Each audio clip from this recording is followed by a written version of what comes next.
বহু আন্দোলন করেছি, যখন পারি নাই তখন দোয়া করছিলাম যে আল্লাহ আমাদের করে বিশ্ব সন্তান দাও, যারা আমাদেরকে মুক্ত করবে, জাতিকে মুক্ত করবে, দুঃশাসন মুক্ত জাতি আমাদেরকে উপহার দেবে। ওই জুলাই যুদ্ধ শুরু হয়, আন্দোলন শুরু হয়, সন্তানদের লাশ আমরা দেখতে হয়েছে।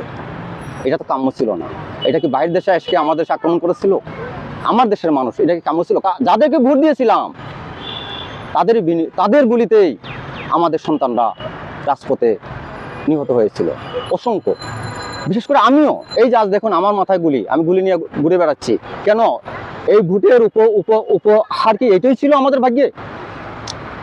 বিশেষ করে আসলে লম্বা করতে চাই না, নতুন প্রজন্মকে বলি, আমরা যে ভুল করেছিলাম সেই ভুল তোমরা করো না। আমাদের ভুলের মাসুল আমরা দিয়েছি এবং এখনো দিচ্ছি। তাই তোমাদের কাছে আহ্বান, আমরা যে প্রতারিত হয়েছি সেই প্রতারিত তোমরা হয়েও না।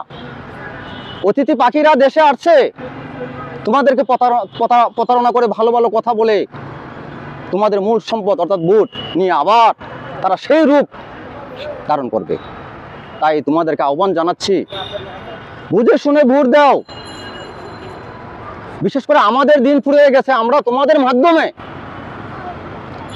মাধ্যমে আমরা দুর্নীতিমুক্ত একটা দেশ দেখে যেতে চাই। তোমাদের ভোটের মাধ্যমে আমরা ভালো একটা দেশ দেখে যেতে চাই।